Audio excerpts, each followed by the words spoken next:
Drugs free state గా మార్చేందుకు తెలంగాణలో ఏర్పాటైన ఈగల్ టీం జూలు విధిస్తోంది. పాత కేసులో ఎంక్వైరీ స్పీడప్ చేయడంతో పాటు డ్రగ్స్ మూలాలను పసిగడుతూ వారి నెట్వర్క్ పై వెన్ను విసురుతోంది. ఇక రాష్ట్రంలో కాదు ఇతర రాష్ట్రాల్లో దాక్కుని దందా నడిపిస్తున్న కేటుగాళ్ల భరతం పడుతుంది ఈగల్ టీం. హైదరాబాద్ ను డ్రగ్స్ ఫ్రీ సిటీగా చేయాలన్న లక్ష్యంతో పనిచేస్తున్న ఈగల్ టీం మరో భారీ డ్రగ్ రాకెట్ ముఠా గుట్టురట్టు చేసింది. రాచకొండ కమిషనరేట్ పరిధిలో ₹1 కోటి విలువైన డ్రగ్స్ ను పట్టుకున్నారు ఎస్ఓటీ పోలీసులు. రాజస్థాన్ కు చెందిన లోకేష్ భరత్ అనే నిందితుడి నుంచి 7 కేజీల ఓపియం, 2 కేజీల పాపీ స్ట్రా స్వాధీనం చేసుకున్నారు. ఇప్పటి వరకు రాచకొండ కమిషనరేట్ పరిధిలో 403 మంది డ్రగ్ పెడ్లర్లు, సరఫరాదారులు, విక్రయదారులను అరెస్టు చేశామన్నారు CP Sudheer Babu.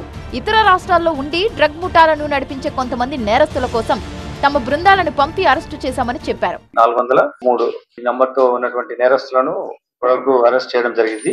148 accuser from different states, వేరే స్టేట్ నుంచి డిఫరెంట్ స్టేట్స్ లో పనిచేస్తున్న ఉండి ఆపరేట్ చేసినటువంటి వాళ్ళని కూడా టీమ్స్ పంపించి వాళ్ళని కూడా మనం అరెస్ట్ చేయడం జరిగింది. ఈజీ మనీ సాధించాలి, సంపాదించాలి ఎట్లా అనే ఉద్దేశంతో ఇతను వస్తే లోకేష్ అతను ఈ బిజినెస్ లో దిగడం జరిగింది. డ్రగ్స్ తయారీ కేంద్రాలపై ఫోకస్ పెట్టిన ఈగల్ టీం జీడిమెట్లలో ₹72 కోట్ల విలువైన డ్రగ్స్ పట్టుకుంది. 220 కిలోల ఎపిడ్రిన్ డ్రగ్స్ సీజ్ చేయడంతో పాటు 4గురిని అరెస్టు చేసింది. డ్రగ్స్ ను ముంబై, గోవా తరలించేందుకు యత్నిస్తుండగా పక్కా సమాచారంతో నిందితులను పట్టుకున్నారు పోలీసులు.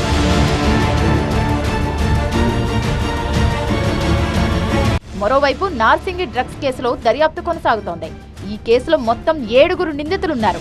2ని అరెస్టు చేసిన పోలీసులు పరారీలో మరో 5 నిందితులున్నారని చెప్పారు. సుమంత్, విశ్వత్, సంజయ్ గుప్తా, పీయూష్ అగర్వాల్, కార్తికేయన్ శేఖర్ కోసం గాలిస్తున్నట్టు తెలిపారు. ముంబై కేంద్రంగా జరుగుతున్న డ్రగ్స్ హవాలా మనీ నెట్వర్క్ ను సైతం ఛేదించింది ఈగల్ టీం. ముంబై, రాజస్థాన్, గోవాలో స్పెషల్ ఆపరేషన్లు నిర్వహించి ₹3,84,00,000 సీజ్ చేసింది. డ్రగ్స్ హవాలా రాకెట్ లో కీలక సూత్రధారి దగ్గారం ప్రజాపతిని అరెస్టు చేశారు పోలీసులు.